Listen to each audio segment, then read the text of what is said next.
1 Pedro, capítulo 4, verso 7 e verso 8. O fim de todas as coisas está próximo. Portanto, sejam criteriosos e estejam alertas.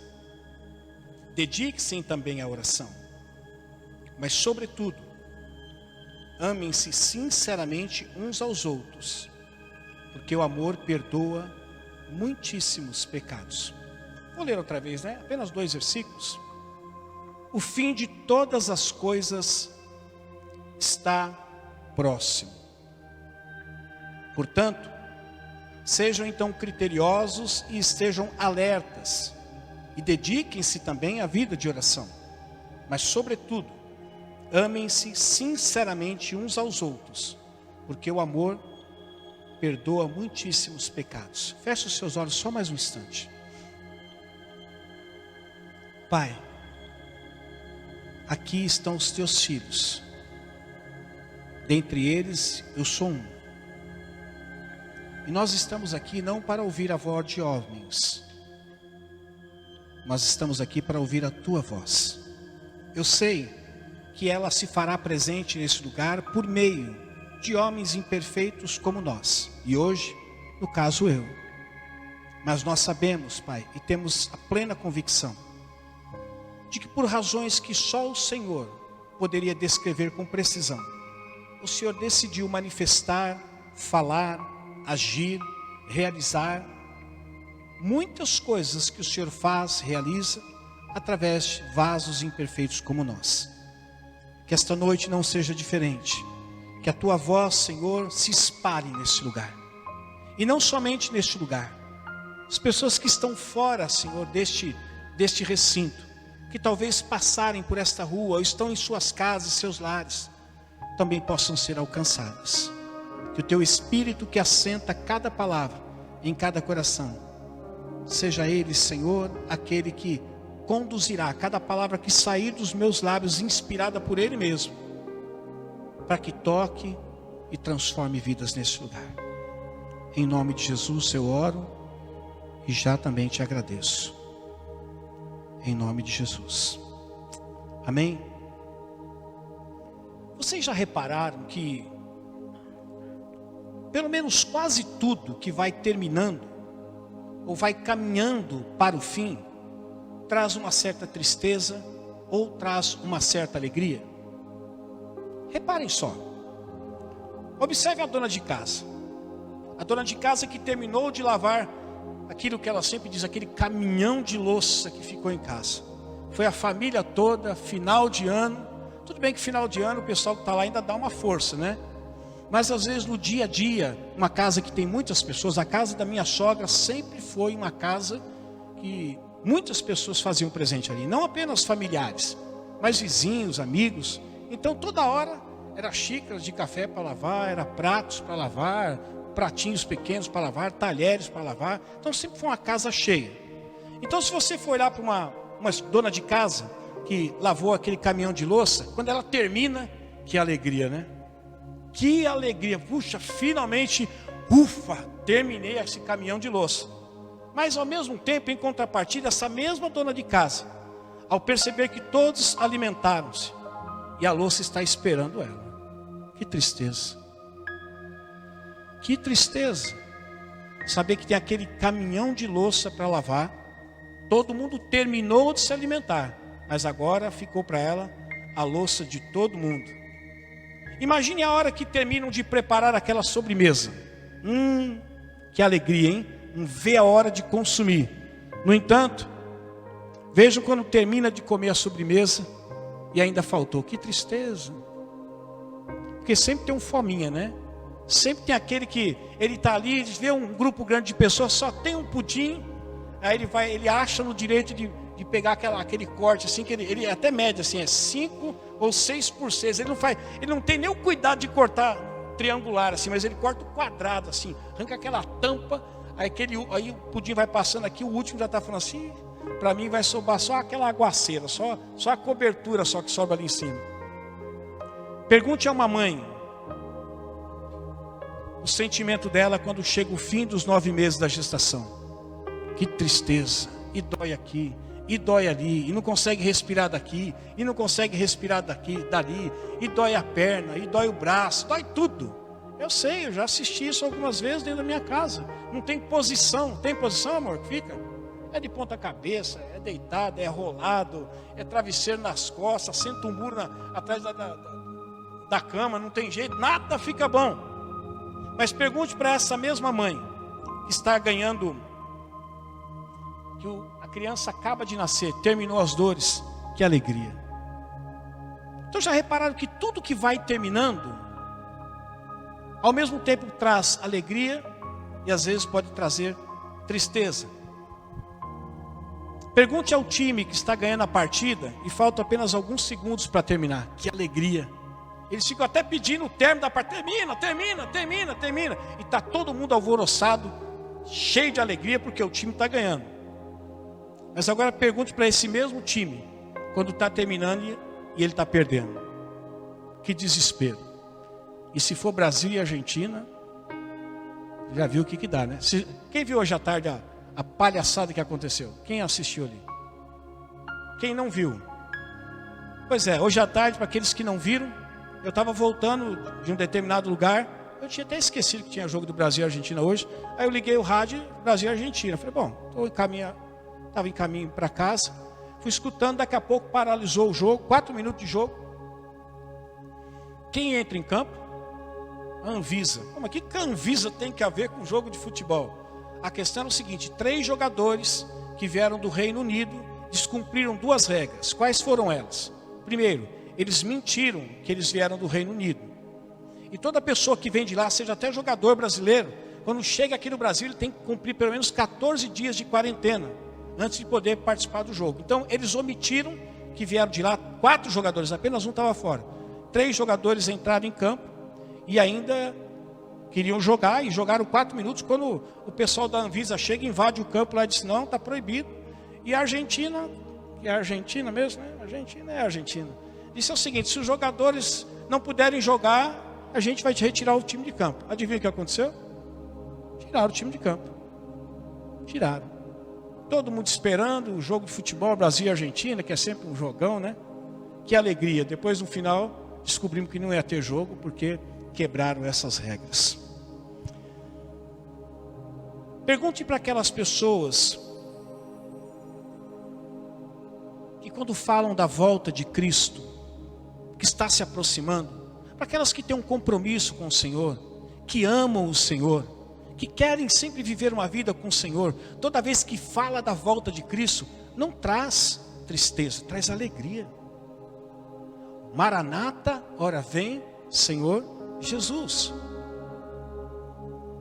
Mas pergunte para aquelas pessoas que estão afastadas do caminho do Senhor há anos. Quando se fala do fim, a primeira palavra que ela diz: misericórdia. E dentro dela vem um sentimento de tristeza. O texto que nós acabamos de ler, eu vou repetir aqui para você. Diz que o fim de todas as coisas está próximo. Pastor, mas essa conversa eu escuto da época da minha bisavó. Já morreu a minha bisavó, já morreu a avó, já morreu tanta gente. E parece que o fim não chega. É claro que a gente tem essa dificuldade às vezes de entender que esta verdade que está registrada na palavra de Deus é uma verdade. E que independente da nossa opinião de que isso vai demorar, ou está demorando, que o fim está próximo, mas parece que não está, independente da nossa opinião, essa palavra vai se cumprir. E o apóstolo Pedro então diz assim, que o fim de todas as coisas está próximo. E aí então ele levanta uma advertência. Porque o fim está próximo,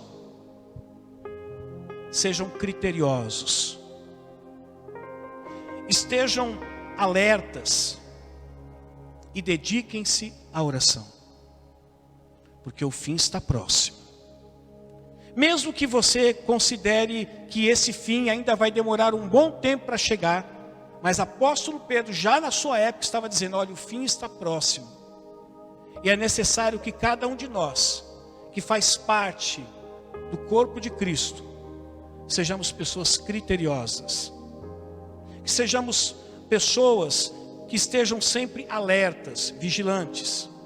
Pessoas que vivem uma vida de oração e que não dobram os joelhos apenas no momento em que as coisas estão indo de mal a pior, mas que independente do que está acontecendo, regam, cultivam uma vida de oração. E no versículo 8 ele fecha dizendo o seguinte: mas sobretudo, amem-se sinceramente uns aos outros, porque o amor perdoa muitíssimos pecados. Quer você creia, quer você não creia, o fim está cada vez mais próximo. E ele diz que o fim de todas as coisas, independente de como você pensa, quando estiver tudo para acabar, Jesus Cristo virá e retirará a sua igreja. São aqueles que acreditam na teoria do pré-tribulacionismo. Quando a coisa for apertar, Jesus Cristo arrebata a sua igreja. Nós vamos aqui discutir. Outros acreditam que em meio à tribulação, quando a igreja não estiver mais aguentando, então Jesus Cristo vem e arrebata a sua igreja. Outros ainda acreditam que isso possa acontecer bem no meio desse tempo. E outros ainda acreditam que a igreja vai passar por essa tribulação toda. E quando ela estiver quase desfalecendo, o Senhor vem e arrebata a sua igreja. Somente para aqueles que perseverarem firmes até o final.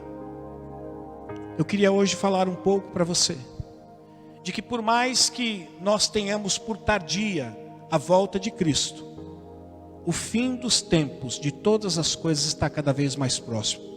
Esses dias a Marissa perguntou para mim: pai, será que vai dar tempo de eu casar? Eu falei: olha filho, eu torço para que isso aconteça, que assim vai diminuir o número de dependentes lá em casa, né? Sem graça essa piada, né? Está vendo? O povo dá mais risada da explicação da piada do que da própria piada em si. Eu não saberia responder isso. Eu espero que isso possa acontecer por ela mesma. É um desejo que ela tem de casar, constituir famílias. Talvez seja o seu desejo também que aqui está. Mas eu não posso assegurar com toda certeza de que isso será possível acontecer.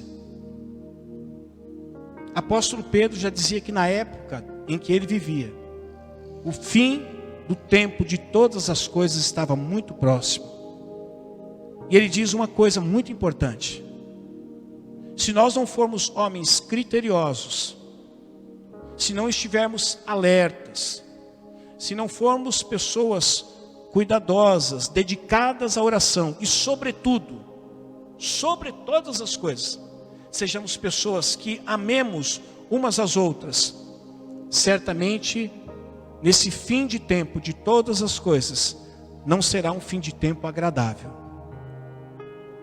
Então hoje eu gostaria de falar um pouco para você, que tipo de pessoas precisarão existir no fim do tempo, ou no fim do tempo de todas as coisas. Porque somente essas pessoas suportarão. Somente essas pessoas poderão passar por momentos de aflições mais profundos e ainda continuarem firmes com o Senhor. Caso contrário, não suportarão. Nós já percebemos que desde o surgimento da pandemia, muitas pessoas infelizmente se revelaram. Revelaram até o que tinha dentro delas, no que diz respeito à fé cristã. Muitas vezes eu fui indagado: pastor, mas a palavra de Deus nos diz que, olha, praga alguma chegará à minha tenda, mas o fato é que chegou. E aí você tem que escolher dizer o quê? Não, a palavra de Deus é a verdade, ou a palavra de Deus não é a verdade.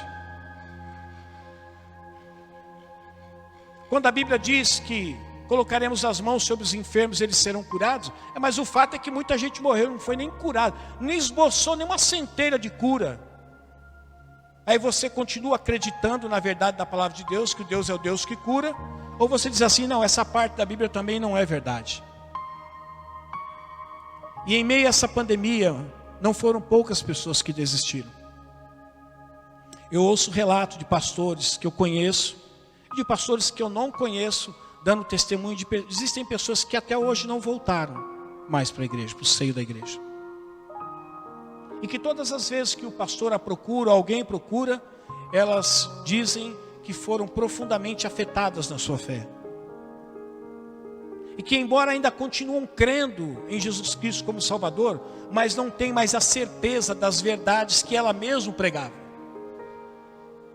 Tudo aquilo que era verdade, não é que se tornou uma mentira, mas criou-se um ponto de interrogação, em que nem ela sabe responder e nem outras pessoas trazem uma resposta adequada para elas. Agora eu tenho uma notícia para você. Isso é apenas o princípio das dores. Isso é apenas o início das dificuldades. A gente olha para o país onde nós estamos, por mais que exista uma guerra para tentar analfabetizar espiritualmente as nossas crianças também, moralmente as crianças, e também toda uma geração que parte dela já está sem ser alfabetizada mesmo. E não estou dizendo alfabetização de saber ler e escrever, não, de ter o conhecimento das verdades mesmo. Infelizmente isso é apenas o início das dores, não é o ápice das dores. Pedro estava dizendo: o fim de todas as coisas está próximo. Ele não está dizendo que estava longe, mas que estava muito próximo. E se para Pedro estava próximo o fim de todas as coisas, imagine para a igreja nos dias de hoje. Mais de 2000 anos. Se ele usou a palavra próximo no tempo dele, imagine para nós os dias de hoje. Não há mais tempo para nós pensarmos se a volta vai demorar ou não vai demorar. Se o fim está próximo ou não está próximo. Esse próximo ainda é algo muito distante. Eu entendo que chegou o momento que precisa existir homens com este perfil, que sejam criteriosos, que sejam pessoas, além de criteriosas, pessoas que amem a palavra de Deus, que levem a sério a vida de oração, que sobretudo ame as pessoas, independente dos defeitos que elas têm. Mesmo que elas te ofendam, você continue amando. Então eu gostaria de falar um pouco sobre isso. No fim dos tempos, nós precisaremos de homens que não quebram princípios, nem negociam valores. Somente homens, eu digo no termo genérico, pessoas, homens e mulheres. Somente homens e mulheres que não quebram os princípios da palavra de Deus e nem negociam os valores da palavra de Deus, é que suportarão e conseguirão, em meio ao fim de todas as coisas, ser aprovado e por fim herdar a vida eterna. O texto diz que sejam criteriosos. A palavra criteriosos significa pessoas que têm um compromisso com os princípios estabelecidos da palavra de Deus, que não negocia, que o que esteve escrito para o passado, está escrito para o presente e continuará escrito para o futuro. E que independente da mudança dos conceitos que a sociedade vem todo dia mudando, os princípios estabelecidos por Deus continuam os mesmos. E é interessante que algumas coisas, elas se perpetuaram, outras não. Se você ouvir um dos mandamentos lá escrito em Êxodo 20, não matarás, ainda hoje, se você perguntar para uma pessoa assim, e hoje pode matar no atual contexto que nós vivemos? É claro que não. Pode mentir? Também não, mas nós já começamos a perceber deslizes aí. É bom que não minta, mas já estão mentindo.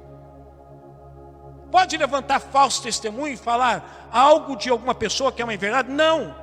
Mas às vezes afirmamos, porque outras pessoas afirmaram a respeito de outra pessoa algo que nós não temos certeza que é verdade. E isso já é levantar falso testemunho. A Bíblia diz: aquilo que o homem plantar, ele vai colher.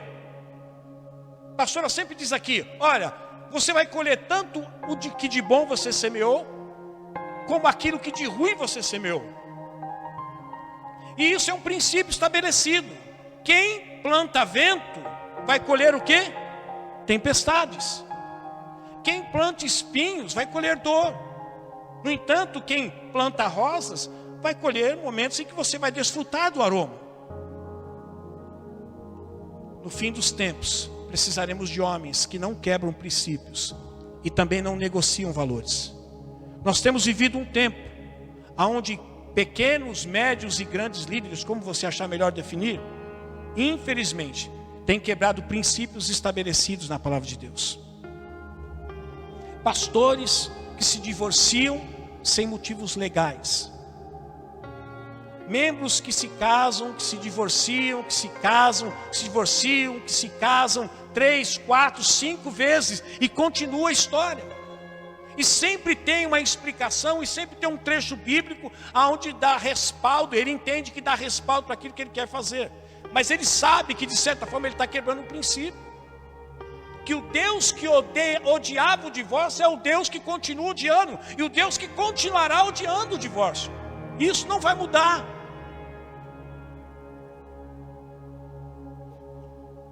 Ezequiel 44:13 diz assim: não se aproximarão para me servir como sacerdotes, nem se aproximarão de nenhuma de minhas coisas sagradas e das minhas ofertas santíssimas. Carregarão a vergonha de suas práticas repugnantes. Para quem não conhece o contexto deste versículo, no livro de Ezequiel está registrado que algumas pessoas que foram chamadas para ser sacerdotes. Sacerdotes era um ofício que era dado a determinadas pessoas. Eles tinham responsabilidades singulares. Só eles poderiam entrar no santo lugar. Somente o sumo sacerdote poderia entrar no santo do santo. Existiam certas tarefas dadas aos sacerdotes. Mas houve uma época em que esses sacerdotes que ministravam sobre as verdades de Deus se contaminaram com o mundo e trouxeram todas as pessoas que eles ministravam enquanto eram sacerdotes para fazer as mesmas abominações que outrora eles pregavam contra elas. E num dado momento eles deram com os burros na água, perceberam que pecaram, voltaram, se arrependeram, Deus os perdoou. Sim, Deus os perdoou, é claro, porque Deus é rico em misericórdia. Mas ele diz assim: mas no entanto, embora eu os perdoe, embora eu receba o seu arrependimento, mas fazer o que vocês faziam, atuar como sacerdotes, a Bíblia diz, nunca mais. Por quê? Quebraram princípios e negociaram o quê? Valores. Algumas pessoas já perguntaram assim: pastor, mas será que um pastor, quando ele cai, ele peca em determinado pecado, será que ele não pode mais ser pastor? Não é questão de ser ou não ser pastor. Deus não perdoa? Perdoa. Eu pergunto para você: se você matar alguém agora, até descuidadamente, e você se arrepender, você não vai preso? Não vai preso? Sim, você vai preso. Mesmo que você tenha se arrependido profundamente.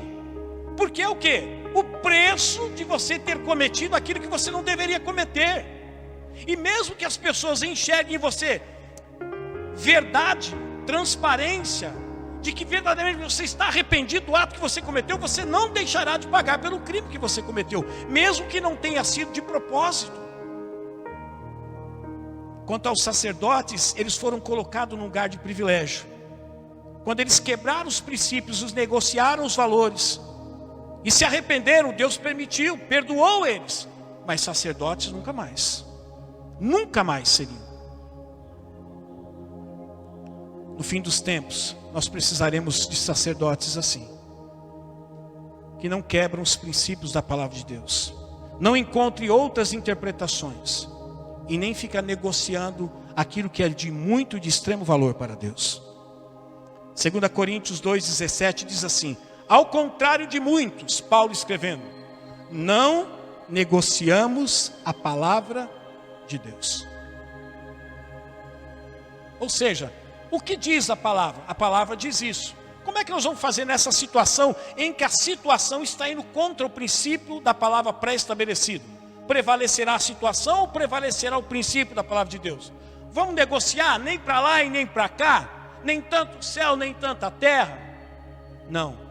O que precisa prevalecer é a palavra de Deus. O apóstolo Paulo diz: nós não negociamos a palavra de Deus. Não tem negócio.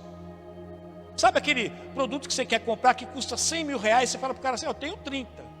É capaz de você sair surrado do lugar, porque chega a ser uma ofensa. Mas é isso que muitas pessoas têm feito com a palavra de Deus. A palavra de Deus está dizendo 100 e fala assim: eu tenho 30, se der para fazer negócio a gente faz.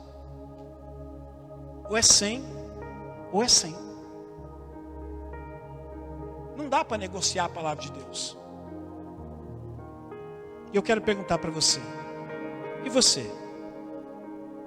Está se preparando ou já é esse homem que não quebra princípios, nem negocia valores? Porque deixa eu dizer uma verdade para você, meu irmão e minha irmã: se você não for fiel no pouco, no muito você não vai ser. Pode ter certeza. Se não for fiel no pouco que Deus está te pedindo, no muito você não será.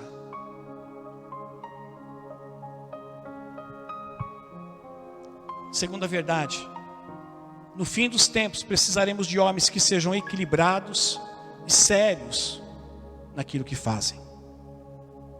Versículo 7 diz assim: sejam sóbrios. A palavra sóbrio aqui tem a conotação de ser pessoas que não estão embriagadas, que não perdem o equilíbrio, que não estão dominadas pelo efeito do álcool. Mas vai além disso. Pessoas equilibradas, de pessoas que tomam decisões inspiradas na palavra de Deus. Não pessoas desequilibradas, e hoje que infelizmente nós temos visto, são pessoas desequilibradas. Quantas pessoas perderam o equilíbrio nessa época de pandemia? Ficaram totalmente desequilibradas. Eu sei que nós tínhamos que ter o cuidado, mas determinadas pessoas só faltaram se involucrar.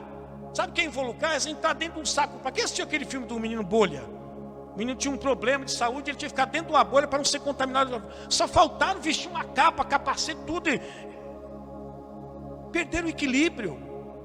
Porque eu sei que nós precisamos ter o bom senso, precisamos ter o cuidado, mas não podemos esquecer da fé, porque senão tudo será em vão. Eu não estou dizendo para você sair abraçando e beijando todo mundo, mas também não estou dizendo que você tem que manter a distância das pessoas, colocar luva, capacete e não pode fazer mais nada, não.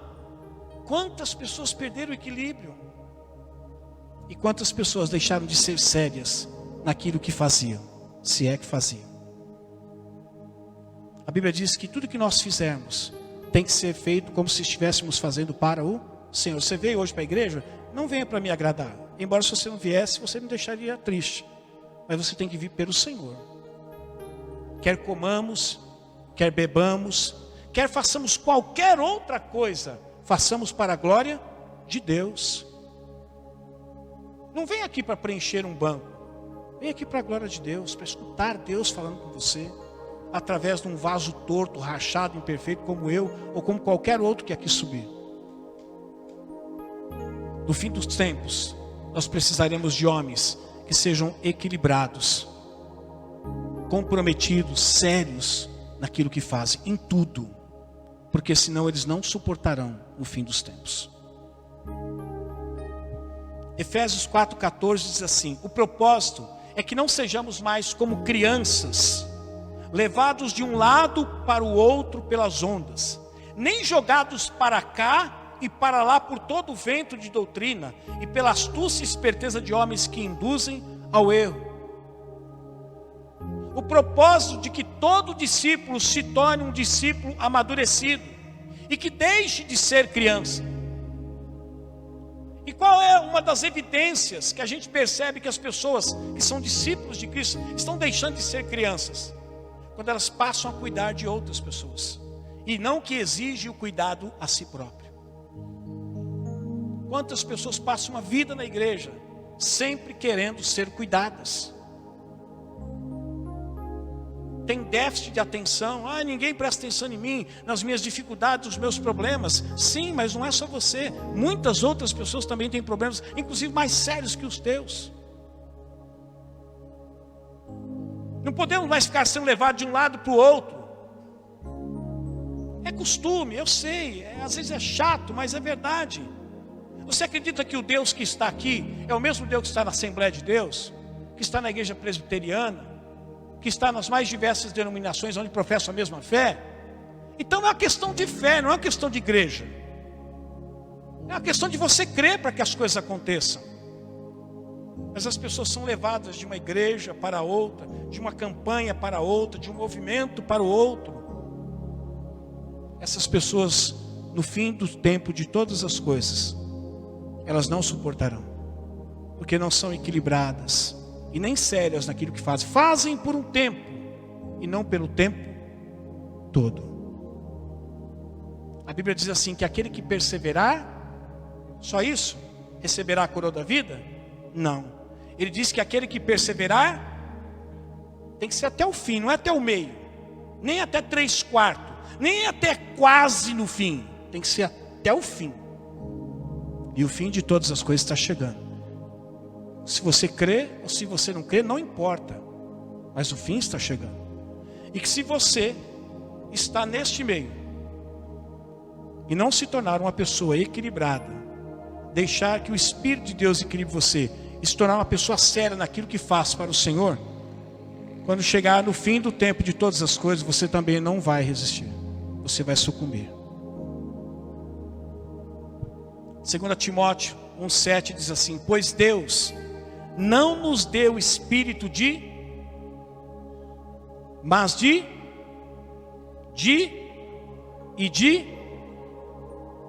falta alguma coisa para você nesse espírito que Ele plantou em você? Não, inclusive o equilíbrio que você diz, mas eu perdi o equilíbrio, perdi o bom senso nessa pandemia. Não foi por falta daquele que tem o equilíbrio e que imprime em você o equilíbrio, que é o Espírito Santo de Deus. A pastora falou aqui várias semanas sobre a questão dos temperamentos. Temos temperamentos diferentes, sim, mas todos nós que nascemos de novo precisamos ter esse temperamento que temos, controlado pelo Espírito. Então não é desculpa você dizer assim, é que eu me desequilibro às vezes. Você desequilibra porque você é carnal. Se você fosse espiritual, o Espírito Santo estaria guiando a sua vida. Nós nos desequilibramos porque nos tornamos em pessoas carnais e não espirituais. Eu nunca vi uma mulher cheia do Espírito, um homem cheio do Espírito perder o equilíbrio, se desequilibrar, ou não fazer as coisas de Deus com seriedade, começar a ir até o fim. Nunca vi. Mas os carnais fazem isso. Os carnais desistem logo. Terceira verdade: no fim dos tempos precisaremos de homens que falem mais com Deus do que com homens. O versículo diz assim: dediquem-se à oração. Nós não temos problema de sentarmos com pessoas e conversarmos por horas com essas pessoas, seja no trabalho, seja numa festa, seja no transporte, seja indo para o trabalho, seja voltando ao trabalho, estando num parque de diversão, ou talvez na fila do mercado, na fila do açougue, na fila da padaria. Nós não temos problema de batermos o papo por longas horas ou longos minutos, mas nós temos sérias dificuldades em dobrar os joelhos 5, 10 minutos e o assunto acaba logo com Deus. Então deixe-me dizer para você, o fim de todas as coisas está próximo. E se você não for alguém que fala mais com Deus e alguém que fala mais com os homens, você também não vai suportar. Se a voz que você tem escutado sempre é a voz daquele que vai com o trabalho para você, é a voz daquele que você encontra no futebol, é a voz daquele que você escuta na TV, é a voz que você está sempre escutando, mas sempre tem como fonte o ser humano, você não vai resistir. No final dos tempos, nós precisaremos de homens que tenham longas conversas com Deus e pouco papo com homens. Eu quero perguntar para você, com quem você tem conversado mais? Com Deus ou com os homens? Porque o fim está muito próximo. E Pedro diz: dediquem-se à oração. Ele não diz para se dedicar ao exercício físico, embora você possa fazer. Ele não diz para você se dedicar a uma boa dieta, para você ter um corpo adequado, embora você também possa fazer. Ele não diz para você se dedicar à família, embora você também tenha que se dedicar. Mas ele diz: dediquem-se à oração. Ou seja, dedique um tempo considerável para estar comigo, mais do que para estar com qualquer outro homem, por mais importante que ele possa ser. Tiago 4, 13 e 15 diz assim: ouçam agora, vocês que dizem, hoje ou amanhã iremos para esta ou aquela cidade, vamos passar um ano ali, vamos fazer negócio, ganharemos muito dinheiro. Versículo 15: ao invés de vocês dizerem isso, deveriam dizer o seguinte: se o Senhor quiser, viveremos e faremos isto ou aquilo. E quando é que você vai saber? Se o Senhor quiser, se você passar tempo com Ele.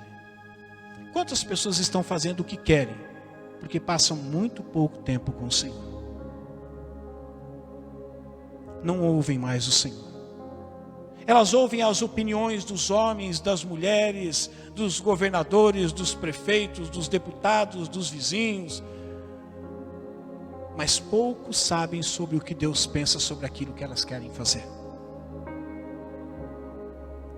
A regra máxima tem sido a seguinte: Deus, abençoe o que eu estou fazendo. Enquanto que a regra máxima deveria ser: Senhor, me ensina a fazer aquilo que o Senhor está abençoando. É isso que eu quero fazer. Efésios 6,18 diz assim: orem no Espírito em todas as ocasiões, com toda a oração e súplica, tendo isso em mente, estejam atentos e perseverem na oração por todos os santos. É tempo de nós orarmos em todo tempo. Aquela oração a sós, onde você entra dentro do seu quarto, fecha a sua porta, é só você e Deus. Que quando você abre essa porta e sai para se encontrar com as pessoas, você não se desliga daquele momento de espiritualidade, você se mantém, mantendo a sua mente, mantendo o seu coração ligado com Deus, embora se relacionando com as pessoas, mas o seu coração continua em Deus. E não se deixa levar pelas pessoas ou pelas vozes que vão cercar a sua vida durante todos os dias da sua vida. A tia da minha esposa, que é a irmã da minha sogra, na época em que o telefone era difícil, ela tinha um telefone em casa, e ela tinha um fio no telefone que era um negócio absurdo. Você lembra, né, Diva? O fio do telefone era um fio aspiral, mas era um negócio assim, a base ficava aqui, porque não tinha o telefone sem fio, a base ficava aqui, mas aquela sanfona daquele fio, lá embaixo assim, ela quase que entrava a casa toda e voltava com aquele fio, mas estava sempre conectado. Eu fico pensando que a gente deve ser assim também com Deus. Mesmo que às vezes, de uma forma figurada, Deus está aqui, e você tenha que ir até lá no fundo, mas mantenha a conexão com Deus. Porque às vezes quando a gente se desconecta dessa tomada, a gente chega lá no fundo, a gente faz aquilo que a voz do fundo está dizendo. Mas se a gente estiver ligado no telefone de Deus aqui, na voz de Deus, mesmo que você esteja distante aqui da base, na hora que alguém falar alguma coisa, seja contra, você vai falar assim: não, peraí, o que eu estou ouvindo aqui é outra coisa. No fim dos tempos nós precisaremos de homens que gastem tempo com Deus, que estejam envolvidos com Deus, que sejam dedicados a Deus, que priorizem Deus, que não tenha apenas um monólogo com Deus, mas um diálogo, um momento em que você fala, mas um momento em que você se silencia e ouve Deus falar com você. Porque no fim do tempo, de todas as coisas, se não tiver uma dedicação à oração, não resistiremos. Você pode ver que uma das coisas que não nos faltou nessa época de pandemia foi o quê? Tempo. Faltou tempo a alguém? Aliás, a gente nem sabia mais o que fazer com o tempo. Nós não sabíamos mais o que fazer com o tempo. Não podia sair, não podia fazer isso, não podia fazer aquilo outro. E o que eu vou ficar fazendo? Sobrou tanto tempo. O pastor disse que fez curso na internet. E você, o que fez? Será que num dado momento em que você ficou desesperado, sem saber o que fazer, você falou assim: bom, vou conversar com Deus. Estou ouvindo tanta gente falando, porque se ligava a televisão era só desgraça. É só gente morrendo, é gente contaminada. E muitas pessoas foram contaminadas não pelo vírus, mas pela ideia do vírus, e ficaram doentes. Por último, no fim dos tempos, nós precisaremos de homens que relevam as ofensas mais do que as consideram. Versículo 8 diz assim: mas sobretudo, amem-se sinceramente um ao outro.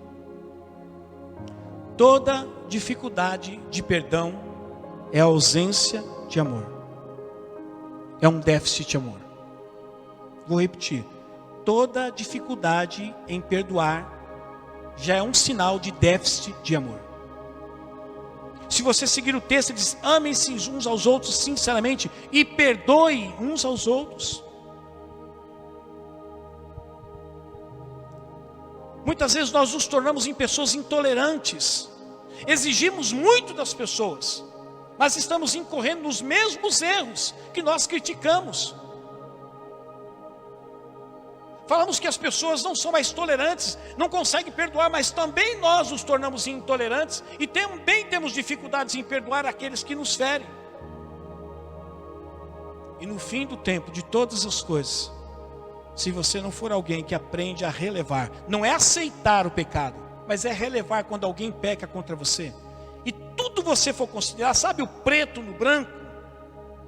Tudo você considera, até aquilo que a pessoa não quis dizer, você coloca palavras na boca dela, dizendo para ela o que ela quis dizer, mesmo que ela não tenha dito aquilo que ela disse. Marcos 11, 26 diz assim: mas se vocês não perdoarem, também o seu Pai que está no céu não perdoará os seus pecados. Esse é um versículo muito conhecido, mas pouco refletido. Todo pecado que você não perdoa, que alguém fez a você, toda ofensa que alguém fez a você e você não perdoa, os seus pecados também ficam retidos sem perdão da parte de Deus. E você já pensou na gravidade disso? Por isso que a Bíblia diz assim: vocês ficam acumulando pecados. O que é esse acúmulo de pecado? Talvez nem seja pecados que você está cometendo de uma forma ecoando várias vezes, mas é a dificuldade de perdoar aqueles que ofenderam você. E quando você não perdoa, o Pai também retém o perdão a você daquilo que você faz e que não deveria ser feito. Então o maior prejudicado daquele que retém o perdão é o próprio que retém o perdão. Porque além dele sofrer por não conseguir perdoar e permitir que a raiva nasça dentro dele, inclusive esse dia eu vi uma definição de raiva muito legal, não sei se vou lembrar, mas vou tentar aqui. Perguntaram para um sábio, né, o que é a raiva? E o sábio respondeu: a raiva é um castigo que nós impomos a nós mesmos pelos erros que outras pessoas cometeram contra nós. Mas o castigo é aplicado por quem? Por mim mesmo. Eu estou com raiva, eu estou com ódio, eu não perdoo. Você está aplicando esse castigo a você mesmo, não é a outra pessoa que aplica. Por mais que ela tenha ofendido a você, ela ofendeu, mas ela não aplicou a pena. A pena é a raiva, é você que aplica a você mesmo.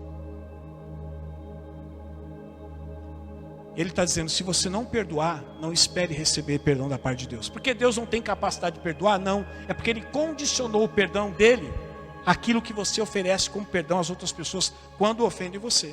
É mais ou menos assim: você quer receber isso de mim? Então esteja disposto também a oferecer. No final dos tempos nós precisaremos de homens que relevam as ofensas mais que as consideram. Vocês já acham que os primeiros cristãos que morreram cerrados ao meio, que fizeram dele tochas humanas, eles morreram excomungando aquele povo que estava o quê? Judiando deles, estava torturando eles? Não, vamos para um exemplo mais claro para nós. Esse a gente não tem, nem todo mundo lê os relatos da história da Bíblia. Então, vamos olhar para um texto bíblico. Estevão, depois de ter dado um exemplo, ele era só um diácono. Não que um diácono seja só, mas no que diz respeito à ocupação, ele era um diácono. Mas ele deu um chá de Bíblia para todos que estavam ali. É como se ele fosse um mestre. No final, sabe o que ele ganhou? Foi apedrejado. E sabe qual foi as palavras de Tiago? Qual foram as palavras de Estevão? Pai, mata esses excomungados, acaba com a vida deles, torra eles, serra eles, acaba com eles. Não, as palavras de Estevão foram as mesmas palavras de Jesus. Pai, perdoa, eles não sabem o que fazem.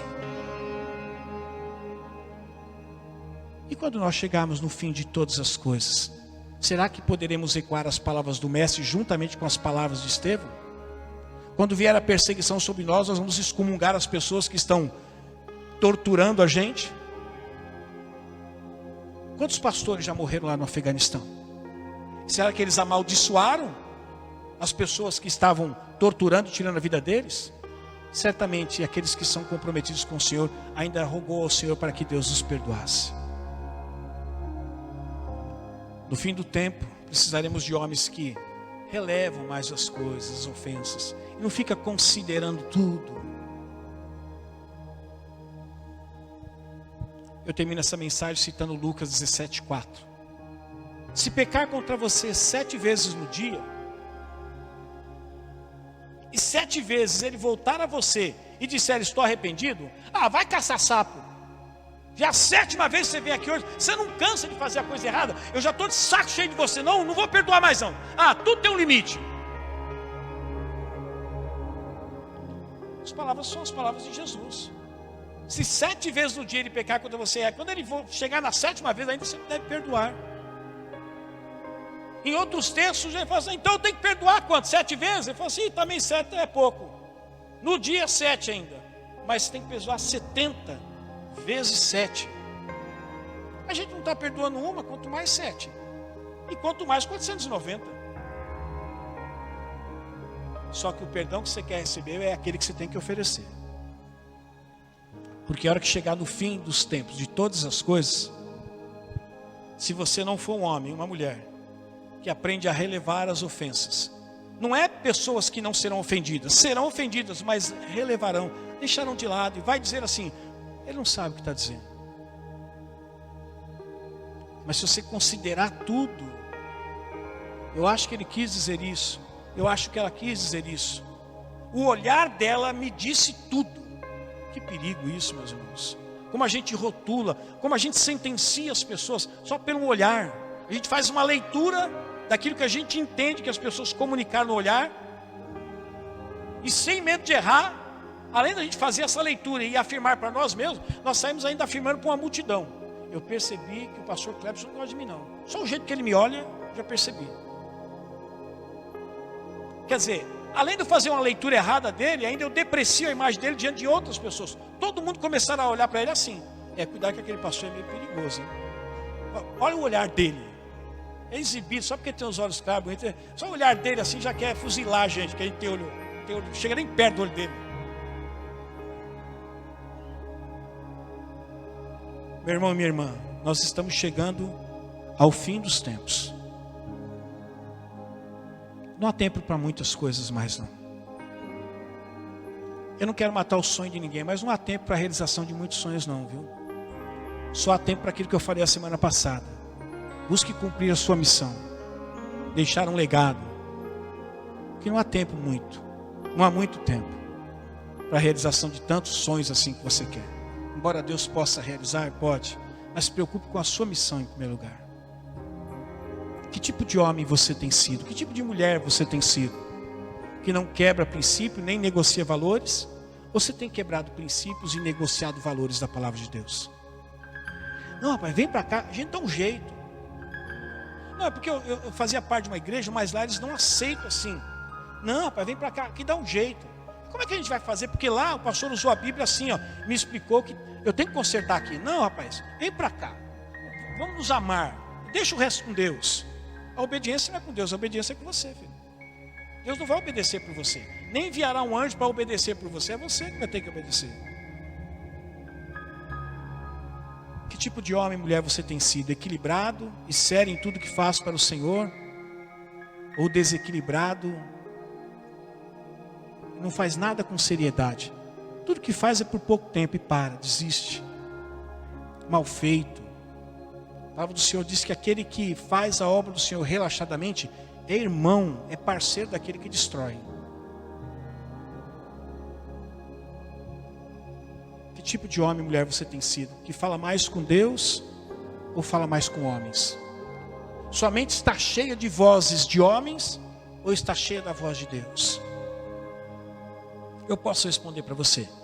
Só ver o tempo com quem você passa mais tempo. Só você ver com quem você passa mais tempo. Se é com Deus, certamente você está sua mente ocupada com a voz de Deus. Se você passa mais tempo com homens, sua mente está muito ocupada com as vozes dos homens. Que tipo de homem e mulher eu e você temos sido? Que releva as ofensas ou considera tudo? No fim do tempo, de todas as coisas, nós teremos que ter homens e mulheres com esses traços, que não quebram princípios, que não negociam valores, que mantêm o equilíbrio, porque ele tem um espírito de equilíbrio, que é sério em tudo aquilo que faz. Não é sisudo, mas é sério. Eu me comprometi e vou fazer até o final. Eu só vou sair daqui quando Deus disser assim: parou, agora passa o bastão para outro, deixa o outro fazer. Mas senão eu vou até o final, custe o que custar. Vou fazer das palavras do apóstolo Paulo as minhas palavras. Eu não tenho a minha vida de um valor inestimável, muito importante. Se eu puder pelo menos terminar o ministério que Cristo entregou em minhas mãos, eu já me dou por satisfeito. Que tipo de homem e mulher temos sido? Gaste mais tempo falando com Deus e menos com os homens. Sabe que os corações das pessoas ficaram aflitos nessa pandemia, desesperados, enlouquecidos, porque passaram muito tempo ouvindo o quê? O jornal, a notícia. É isso, é o homem falando daqui, e o homem falando dali, e o outro homem falando daqui, o homem falando dali, e a gente parece que ficou, desculpa a expressão, uma tara por essas notícias. Eu não consigo ligar de manhã, deixa eu ver o que está acontecendo. Quantos bilhões já morreram? Deixa eu ver quantos bilhões o Bolsonaro é culpado. Eu saber como é que está. Se a gente tivesse gastado tempo desligando a televisão e dobrando o joelho, talvez passamos horas, se formos somar o tempo que a gente passou ouvindo essas má notícias sobre essa época da pandemia, tivesse passado mais tempo com Deus, a verdade teria sido outra. Não com os outros, mas com a gente mesmo. A gente perde muito tempo com notícia, perde pouco tempo com Deus. Em vez de estar ganhando tempo com Deus e perdendo com as notícias, deixa para lá. Não estou dizendo para você ser uma pessoa desinformada, não é isso não. Mas estou dizendo para você dar mais valor para aquilo que sai da boca de Deus. Porque nem só de pão viverá o homem, mas de toda palavra que sai da boca de Deus. Não é do William Bonner,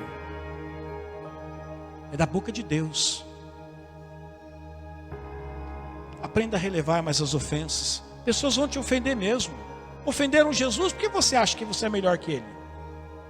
Chegaram a falar para Jesus que ele era endemoniado. Você acha que não vão chamar você de endemoniado? Chamam. Vão chamar você de endemoniado. Chamaram Jesus. Se tiver a cara de pau de chamar Jesus de endemoniado, você acha que um sujeito não vai chamar você? Mesmo que você esteja na igreja, seja um servo de Deus, haverá pessoas que chamarão você de endemoniado. Deixa para lá. Deixa para lá, continue caminhando com o Senhor. Porque se você não tiver esse perfil, no fim do tempo você não vai resistir. Vai abrir o bico. Como diz nosso irmão, o pastor Clebson, vai ser uma fubazeira danada. A porca vai espanar. Sabe que a porca você aperta, você quer apertar tanto, daqui a pouco você dá o giro e espanou a porca. Aí você tem que tirar a porca, botar outra porca. Aí se não espanou o parafuso, hein? Espanar o parafuso, tem que tirar o parafuso. Aí trocar o parafuso, a porca, espanou. Eu quero que você leve muito a sério o que foi dito nesse lugar. Porque o fim de todas as coisas está muito próximo. Se você tiver que consertar com Deus, conserte agora. Se você precisa considerar algumas coisas na sua vida com Deus, considere agora. Não deixe para amanhã, até porque pode ser que não haja amanhã para você. Eu vou encerrar dizendo, embora o estado do meu pai era crítico, mas na sexta-feira que precedeu a morte dele, eu voltei para casa e falei para minha esposa assim: Teninha, eu acho que vai acontecer um milagre. Sabe por quê? O meu irmão disse que tinha visto meu pai abrir os olhos, ele não abriu uma vez para mim. Eu cheguei lá, coloquei a mão, comecei a orar por ele, ele abriu os olhos várias vezes. Ele estava falando, ele vai melhorar. No sábado ele morreu. No sábado ele morreu. E às vezes a gente é assim. Não, deixa para amanhã. Eu falei para ele, segunda-feira eu estou aqui, hein, pai. Faça favor de abrir os dois olhos, ficar só com piscando. Abre os dois olhos, vamos conversar e trata de melhorar. No sábado ele morreu. E a gente está vivendo a vida como se a gente fosse viver eternamente aqui. E a gente vai protelando algumas coisas que não deve protelar. Coisas como essa. Eu quebrei alguns princípios aqui, mas depois eu arrumo. Eu estou negociando valores, mas depois eu arrumo. Eu sei que às vezes eu sou desequilibrado, mas depois eu acerto. Eu sei que nem tudo eu tenho feito para o Senhor com seriedade, mas depois eu arrumo. Eu sei que eu tenho ouvido muito mais os homens, as pessoas falarem. Meu ouvido está inchado de tanta gente falar. Tenho falado um pouco com Deus, mas eu vou melhorar nisso aí. Esse negócio é que eu tenho dificuldade de perdoar mesmo. É difícil, mas eu vou arrumar, e vai arrumar. Chega uma hora que acaba o tempo. Aí você não arruma mais nada. Por quê? Está muito próximo o fim de todas as coisas. E se você não viver o fim de todas as coisas, talvez você possa viver o seu fim. Por isso, agora é a hora de você arrumar tudo. Ah, não tenho força, peça para Deus. Eu também não tenho. Tem hora que eu fico agoniado. Senhor, eu não consigo, mas eu preciso. E eu conto com a tua ajuda. Eu preciso que o teu Espírito me ajude. Eu sozinho não consigo, mas o Senhor pode. E eu me disponho. Vamos ficar em pé?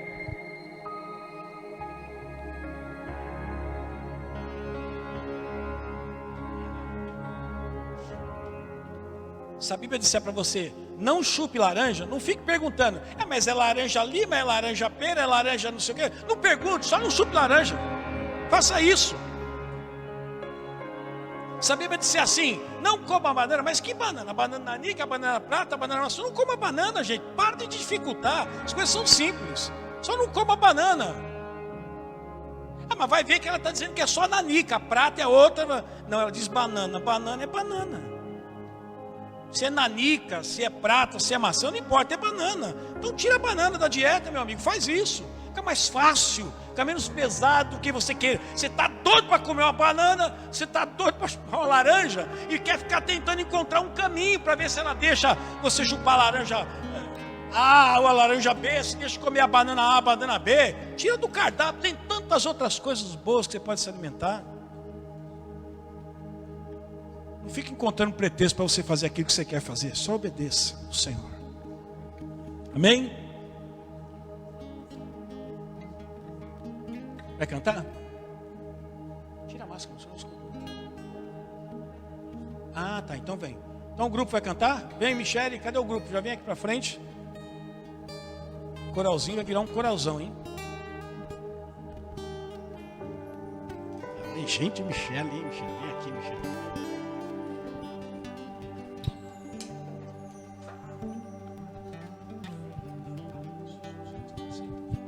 Quero chamar os irmãos que vão distribuir os 2 elementos. Os irmãos e irmãs. Deixa só, vamos orar já. Antes deles cantarem, enquanto canto vocês. Deixe-me dizer algo muito simples para vocês.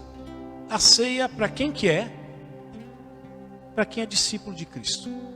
Não é para quem é simpatizante, não é para quem respeita, não é para quem reverencia, para quem tem uma consideração muito grande. Não é nada disso. É só para quem disse assim, olha, mesmo nas minhas imperfeições eu tomei a decisão. Eu quero ser seguidor de Cristo. Sou uma pessoa inabilitada? Sou. Eu cometo erros? Cometo, mas eu tomei uma decisão. Eu quero seguir a Cristo. Então a ceia é para você. Aí talvez o diabo agora já deu uma cochichada na tua vida. Você tomou a decisão de ser discípulo, mas você está pecando, você está vivendo em pecado. Mas tem uma solução para você, meu amigo. Se arrependa do seu pecado. Confesse a Deus e abandone. E continue a sua caminhada. Só não deixe de participar da ceia do Senhor. Não fique participando indignamente também. Eu vou participar, mas eu não vou largar o pecado. Então é melhor você escolher. Ou Cristo ou o pecado. Os dois não vai dar certo. Você é obrigado a largar o pecado? É claro que não. Continua com ele. Só que saiba de uma coisa. Escolhas você pode fazer. Consequências...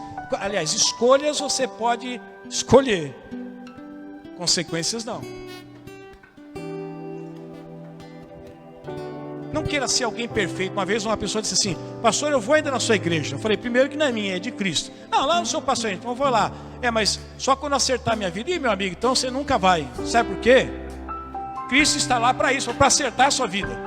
Você não acerta a vida e vai para Cristo. Você vai para Cristo para Ele acertar a sua vida. É diferente.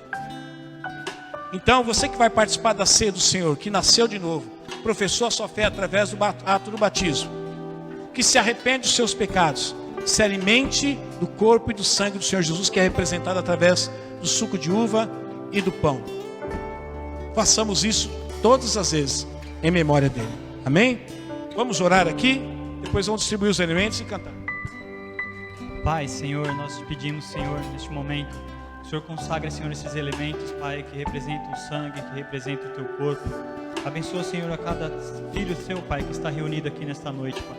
Transforma, Senhor, as nossas vidas mais uma vez. Nós te agradecemos em nome de Jesus. Amém.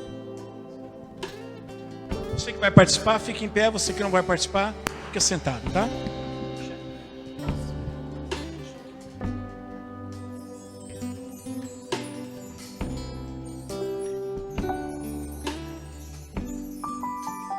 Graças eu te dou, Pai, pelo preço que pagou, sacrifício de amor que me comprou, ungido do Senhor. Pelos cravos em suas mãos, graças eu te dou, ó meu Senhor. Lavou minha mente e coração, me deu perdão, restaurou minha comunhão.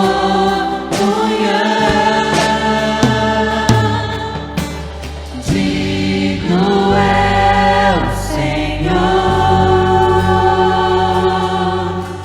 sobre o trono está,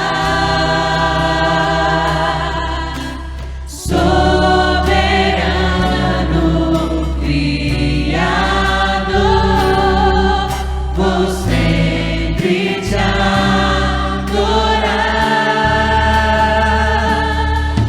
Elevo minhas mãos ao Cristo que venceu, Cordeiro de Deus morreu por mim,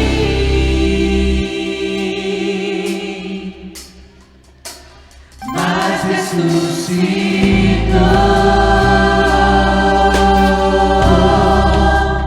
Digno é o Senhor.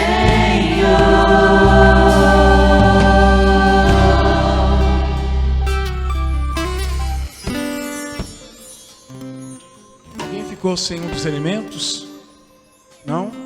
Todos que vão participar pegaram os dois elementos, o pão e o suco de uva? Ah, só não deram para mim aqui, hein? Eu vou ficar sem? Que negócio que é esse? Agora eu vou querer aquele pão agora aí também. Brincadeira. Obrigado, amor.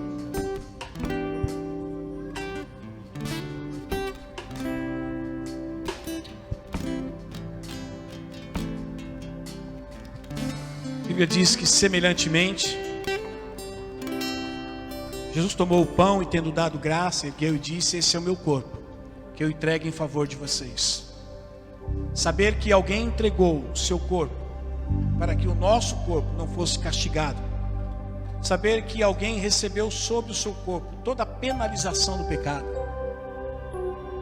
Sabe, meus irmãos, pensar que a morte é a consequência da desobediência, mas o peso pela desobediência quem levou foi Cristo, é algo maravilhoso. Nós não suportaríamos levar o peso do pecado.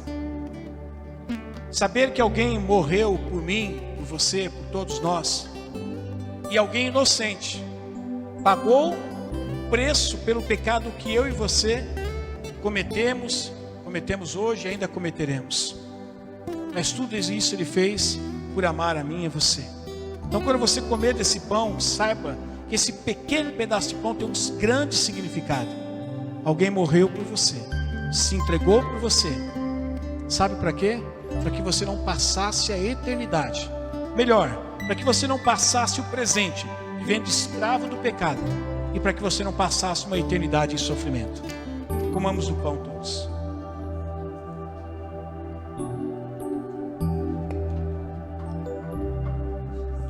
Louvado seja Deus. Digno é o Senhor,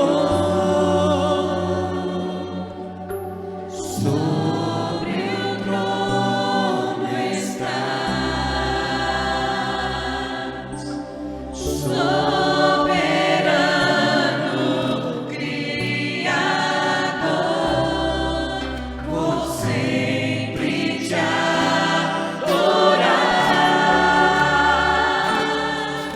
Elevo minhas mãos ao Cristo que venceu. Cordeiro de Deus morreu por mim,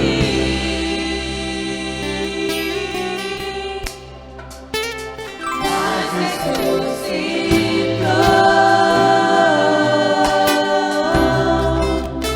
Digno é o Senhor.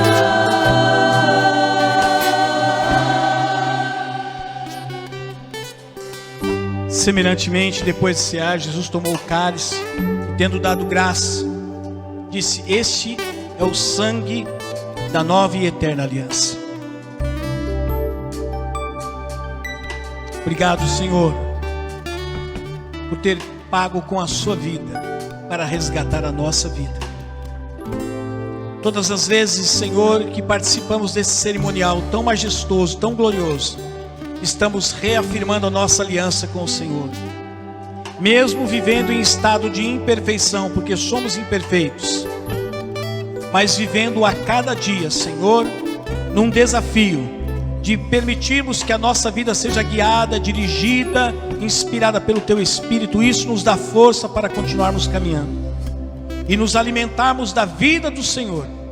É que nos traz a esperança, Pai, de que dias melhores virão, e que mesmo que chegue o fim, que está muito próximo, perseveraremos até o final.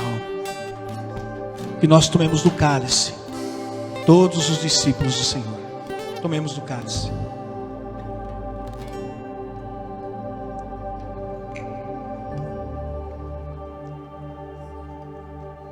Digno é o Senhor, sobre o trono está, soberano Criador, vou sempre te adorar, Senhor. Elevo minhas mãos ao Cristo que Cordeiro de Deus, Cordeiro de Deus morreu por mim, mas ressuscitou.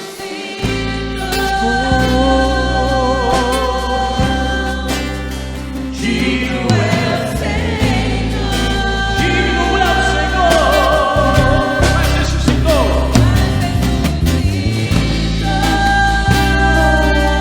Digno é o Senhor, digno é o Senhor, mas ressuscitou.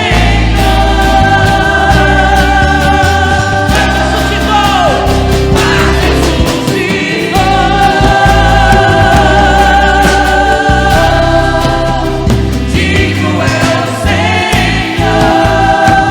é o Senhor,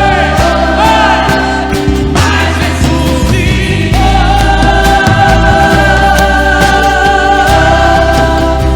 Digno é o Senhor.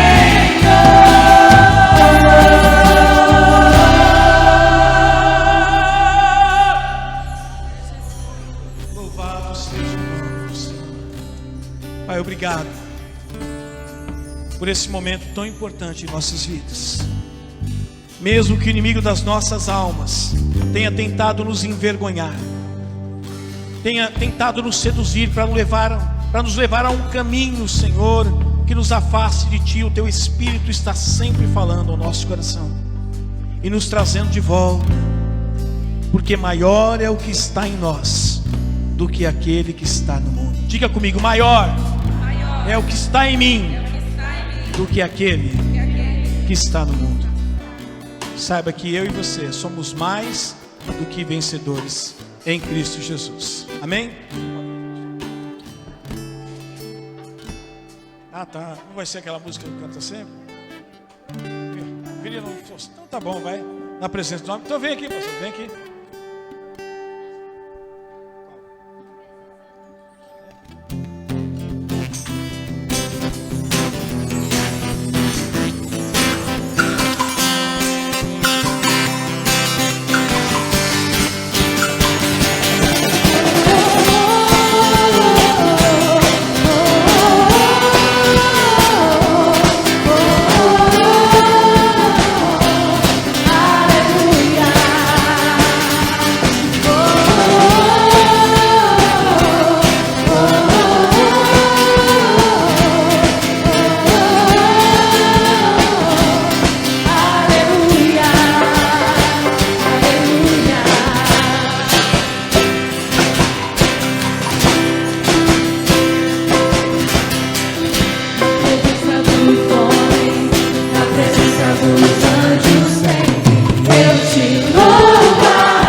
Quero ter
Aplauda ao Senhor. Aleluia.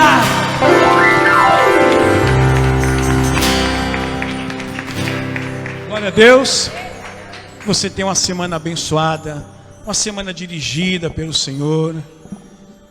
Que você seja esse homem que Deus deseja, essa mulher que Deus deseja que você seja. Não protere mais, não deixe para amanhã não. O negócio é o seguinte, é hoje. Não espere para amanhã. Eu tenho certeza de uma coisa, quem ficará mais feliz que você é o próprio Espírito Santo que habita em você. Amém? Receba a bênção do Senhor.